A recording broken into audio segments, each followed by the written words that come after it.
श्री परमात्मने नमः। हरिः ॐ। विश्वं विष्णुर्वषट्कारो भूतभव्यभवत्प्रभुः भूतकृत् भूतभृद्भावो भूतात्मा भूतभावनः भूतात्मा परमात्मा च मुक्तानां परमागतिः अव्ययः पुरुषः साक्षी क्षेत्रज्ञोऽक्षर एव च योगो योगविदां नेता प्रधानपुरुषेश्वरः नारसिंहवपुः श्रीमान् केशवः पुरुषोत्तमः सर्वः शर्वः शिवस्थाणुर्भूतादिर्निधिरव्ययः सम्भवो भावनो भर्ता प्रभवः प्रभुरीश्वरः स्वयंभू शम्भुरादित्यः पुष्कराक्षो महास्वनः अनादिनिधनो धाता विधाता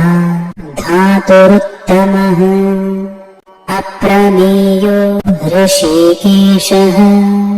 पद्मनाभो मरप्रभुः विश्वकर्मा मनुस्त्वष्टा स्थविष्ठस्थविरो ध्रुवः अग्राह्य शाश्वतः कृष्णो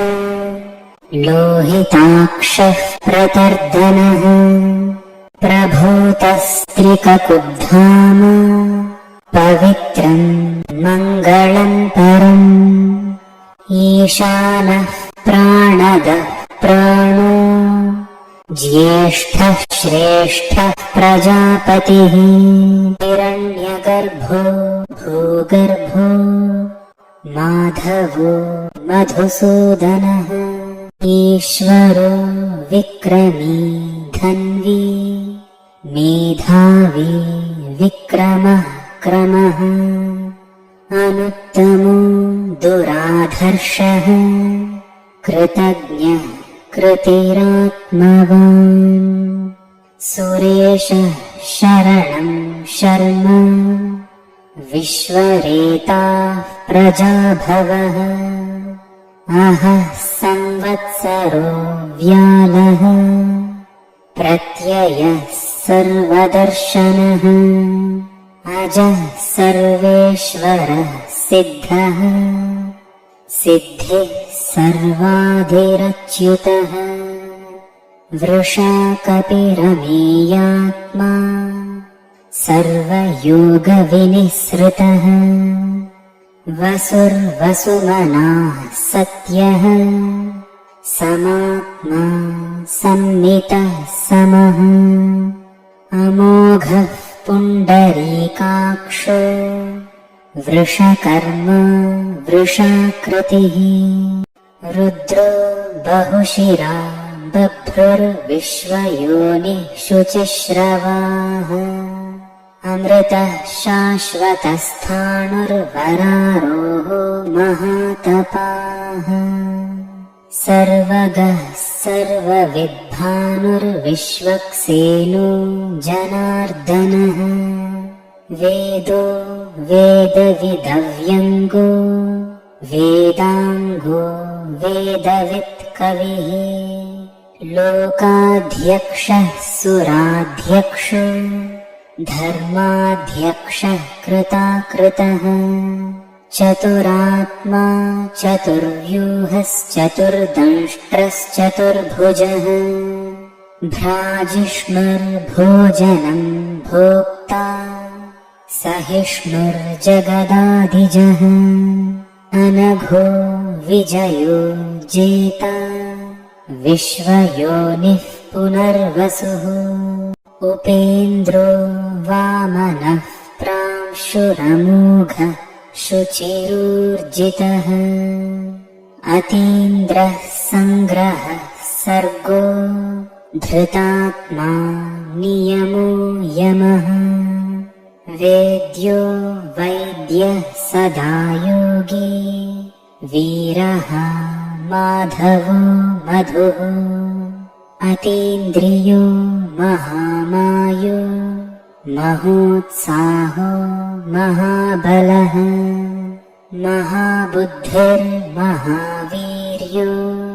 महाशक्तिर्महाद्युतिः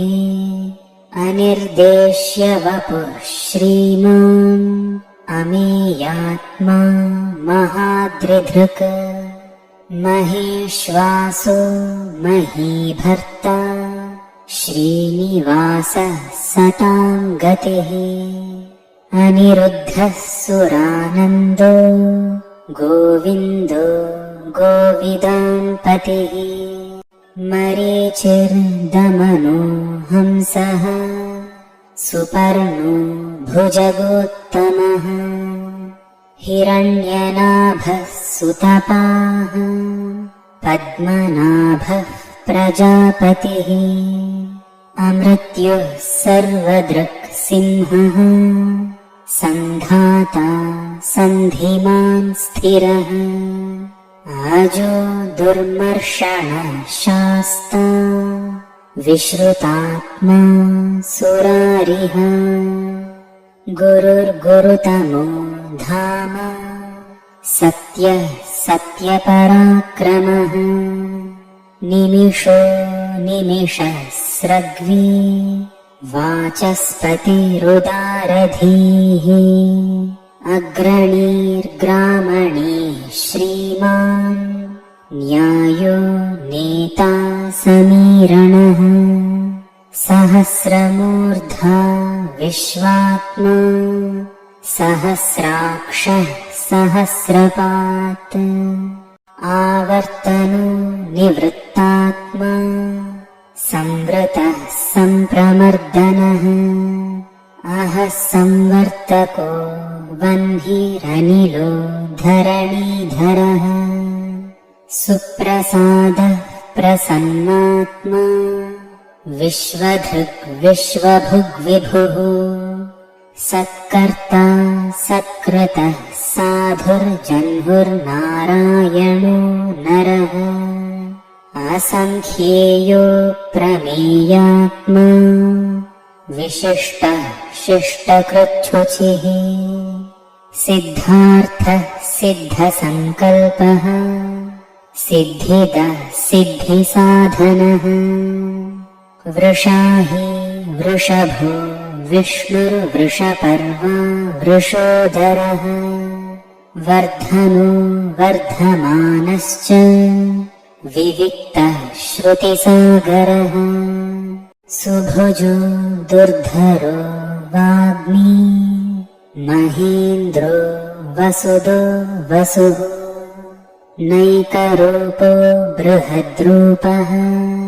क्षितिविष्टः प्रकाशनः ओजस्तेजोद्युतिधरः प्रकाशात्मा प्रतापनः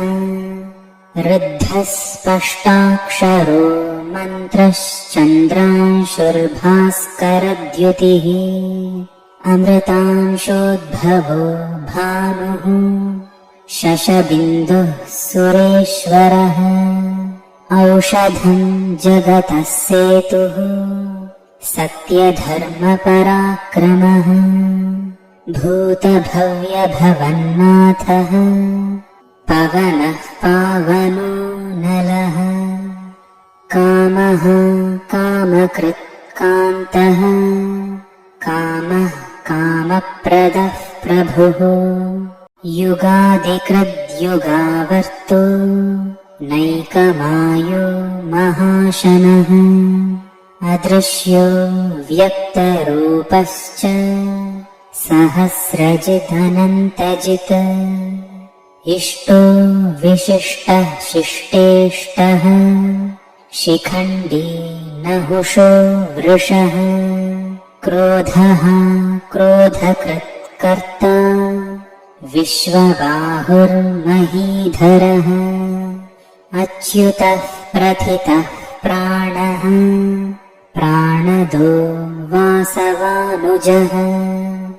अपां निधिरधिष्ठानमप्रमत्तः प्रतिष्ठितः स्कन्दः स्कन्दधरो धुर्यो वरदो वायुवाहनः वासुदेवो बृहद्भानुरादिदेवः पुरन्दरः अशोकस्तारणस्तारः शूरः शौरिर्जनेश्वरः अनुकूलः शतावर्तः पद्मी पद्मनिभेक्षणः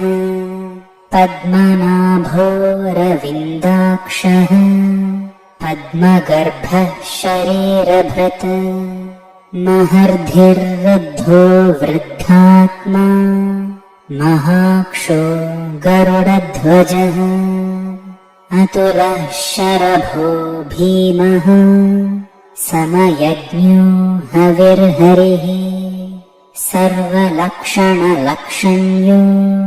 लक्ष्मीवान् समितिञ्जयः विक्षरो रोहितो मार्गो हेतुर्दामोदरः सहः महीधरो महाभागो वेगवानमिताशनः उद्भवः क्षोभणो देवः श्रीगर्भः परमेश्वरः करणं कारणं कर्ता विकर्ता गहनो गुहः व्यवसायो व्यवस्थानः संस्थानस्थानदो ध्रुवः परर्धिः परमस्पष्टस्तुष्टः पुष्टः शुभेक्षणः रामो विरामो विरजो मार्गो नीयो नयो नयः वीरः शक्तिमतां श्रेष्ठो धर्मो धर्मविदुत्तमः वैकुण्ठः पुरुषः प्राणः प्राणदः प्रणवः पृथुः हिरण्यगर्भः शत्रुघ्नो व्याप्तो वायुरधोक्षजः ऋतुः सुदर्शनः कालः परमेष्ठी परिग्रहः उग्रः संवत्सरो दक्षो विश्रामो विश्वदक्षिणः विस्तारः स्थावरस्थाणुः प्रमाणं बीजमव्ययम् अर्थोऽनर्थो महाकोशो महाभोगो महाधनः अनिर्विण्णः स्थविष्ठो भूर्धर्मयूपो महामखः नक्षत्रनेमिर्नक्षत्री क्षमः क्षामः समीहनः यज्ञयुज्यो महीज्यश्च क्रतुः सत्रं सतां गतिः सर्वदर्शी विमुक्तात्मा सर्वज्ञो ज्ञानमुत्तमम् सुव्रतः सुमुखः सूक्ष्मः सुघोषः सुखदः सुहृत् मनोहरो जितक्रोधो वीरबाहुर्विदारणः स्वापनः स्ववशो व्यापी नैकात्मा नैककर्मकृत् वत्सरो वत्सलो वत्सी रत्नगर्भो धनेश्वरः धर्मगुद्धर्मकृद्धर्मी सद् असत्क्षरमक्षरम् अविज्ञाता सहस्रांशुर्विधाता कृतलक्षणः गभस्तिनेमिः सत्त्वस्थः सिंहो भूतमहेश्वरः आदिदेवो महादेवो देवेषु देवभृद्गुरुः उत्तरो गोपतिर्गोप्ता ज्ञानगम्यः पुरातनः शरीरभूतभृद्भोक्ता कपीन्द्रो भूरिदक्षिणः सोमपोमृतपः सोमः पुरुजित् पुरुसत्तमः विनयो जयः सत्यसन्धो दाशार्हः सात्वतां पतिः जीवो विनयिता साक्षी मुकुन्दो मितविक्रमः अम्भोनिधिरनन्तात्मा महोदधिशयोऽन्तकः अजो महार्हः स्वाभाव्यो जितामित्रः प्रमोदनः आनन्दो नन्दनो नन्दः सत्यधर्मा त्रिविक्रमः महर्षिः कपिलाचार्यः कृतज्ञो मेदिनीपतिः त्रिपदस्त्रिदशाध्यक्षो महाशृङ्गः कृतान्तकृत् महावराहो गोविन्दः सुषेणः कनकाङ्गदी गुह्यो गभीरो गहनो गुप्तश्चक्रगदाधरः वेधास्वाङ्गोजितः कृष्णो दृढः सङ्कर्षणोच्युतः वरुणो वारुणो वृक्षः पुष्कराक्षो महामनाः भगवान् भगहानन्दी वनमाली हलायुधः आदित्यो ज्योतिरादित्यः सहिष्णुर्गतिसत्तमः सुधन्वा खण्डपरशुर्दारुणो द्रविणप्रदः दिवस्पृक् सर्वदृग्व्यासो वाचस्पतिरयोनिजः त्रिसामा सामगः सामा निर्वाणं भेषजं भिषक् सन्न्यासकृच्छमः शान्तो निष्ठा शान्तिः परायणम् शुभाङ्गः शान्तिदः स्रष्टा कुमुदः कुवलेशयः गोहितो गोपतिर्गोप्ता वृषभाक्षो वृषप्रियः अनिवर्ती निवृत्तात्मा संक्षेप्ता क्षेमकृच्छिवः श्रीवत्सवक्षा श्रीवासः श्रीपतिः श्रीमतां वरः श्रीदः श्रीशः श्रीनिवासः श्रीनिधिः श्रीविभावनः श्रीधरः श्रीकरः श्रेयः श्रीमान् लोकत्रयाश्रयः स्वक्षः स्वङ्गः शतानन्दो नन्दिर्ज्योतिर्गणेश्वरः विजितात्मा विधेयात्मा सत्कीर्तिश्छिन्नसंशयः उदीर्णः सर्वतश्चक्षुरनीशः शाश्वतस्थिरः भूषयो भूषणो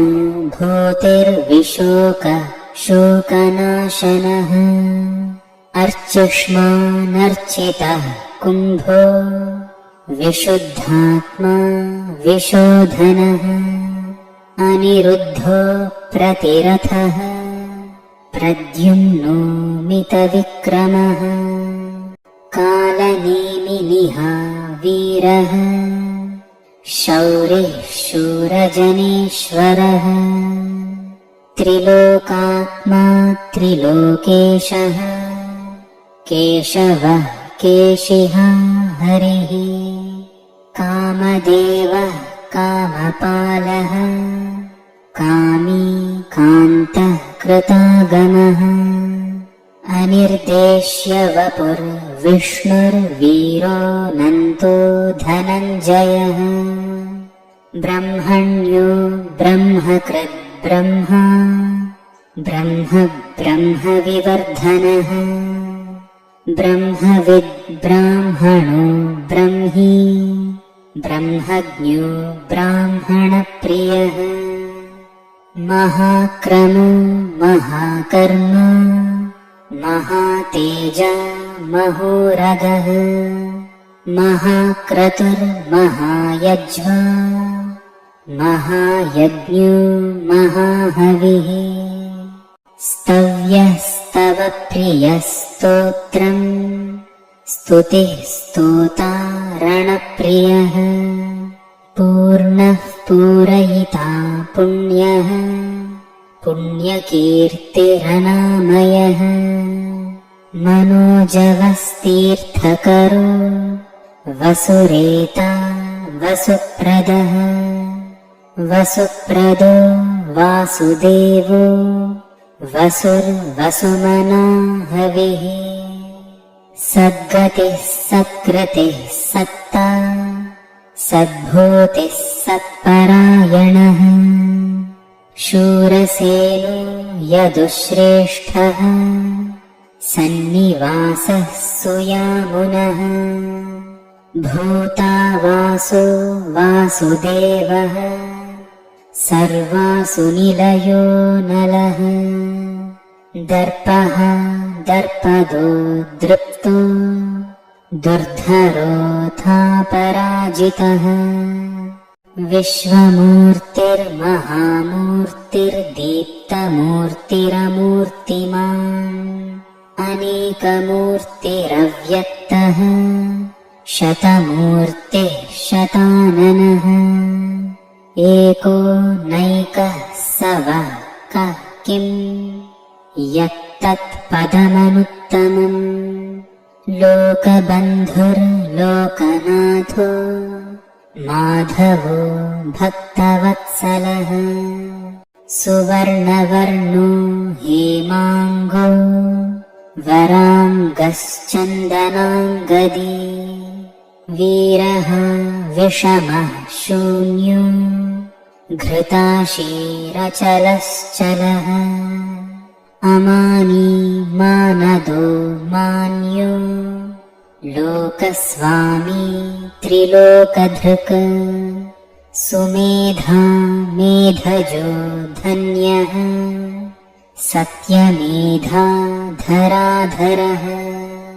तेजो वृषो द्युतिधरः सर्वशस्त्रभृताम्बरः प्रग्रहो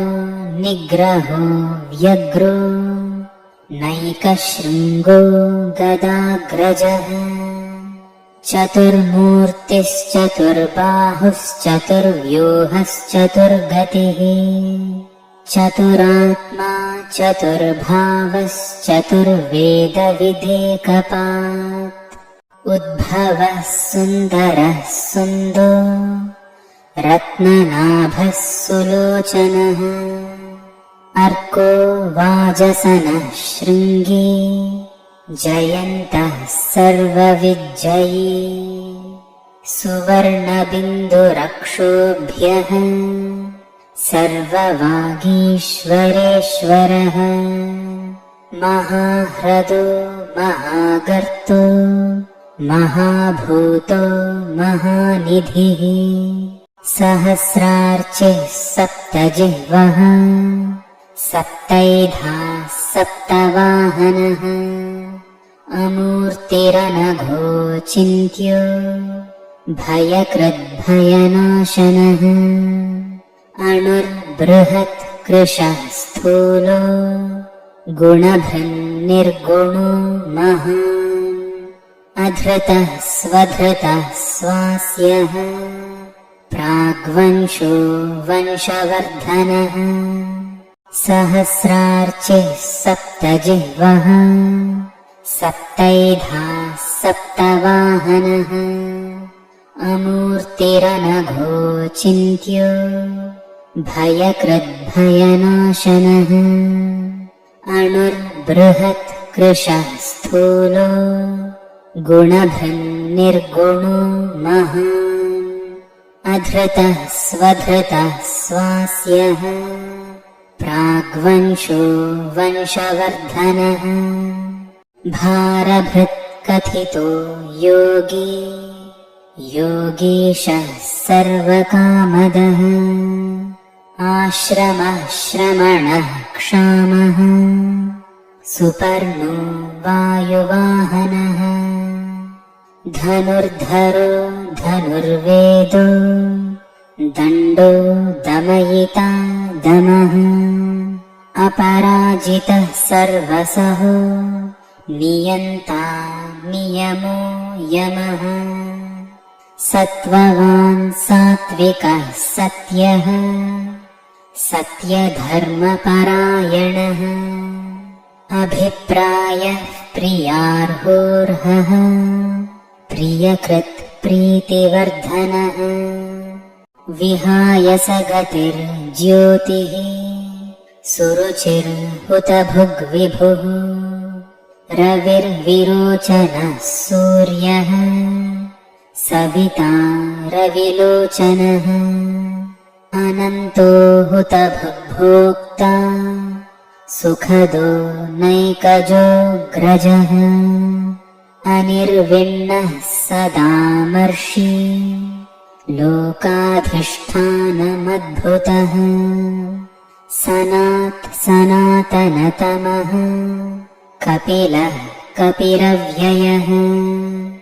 स्वस्तिदः स्वस्तिकृत् स्वस्ति स्वस्तिभुक् स्वस्तिदक्षिणः अरौद्रः कुण्डली चक्री विक्रम्योर्जितशासनः शब्दातिगः शब्दसहो शिशिरः शर्वरीकरः अक्रूरः पेशलो दक्षो दक्षिणः क्षमिणाम्बरः विद्वत्तमो वीतभयः पुण्यश्रवणकीर्तनः उत्तारणो दुष्कृतिः पुण्यो दुःस्वप्ननाशनः वीरः रक्षणः सन्तो जीवनः पर्यवस्थितः अनन्तरूपोऽनन्तश्रीर्जितमन्युर्भयापहः चतुरश्रो गभीरात्मा विदिशो व्यादिशो दिशः अनादिर्भूर्भुवो लक्ष्मीः सुवीरो रुचिराङ्गदः जननो जनजन्मादिर्भीमो भीमपराक्रमः आधारनिलयो धाता पुष्पहासः प्रजागरः ऊर्ध्वगः सत्पथाचारः प्राणदः प्रणवः पणः प्रमाणं प्राणनिलयः प्राणभृत् प्राणजीवनः तत्त्वं तत्त्वविद् एकात्मा जन्म मृत्युजरातिगः भूर्भुवः स्वस्तरुस्तारः सविता प्रपितामहः यज्ञो यज्ञपतिर्यज्वा यज्ञाङ्गो यज्ञवाहनः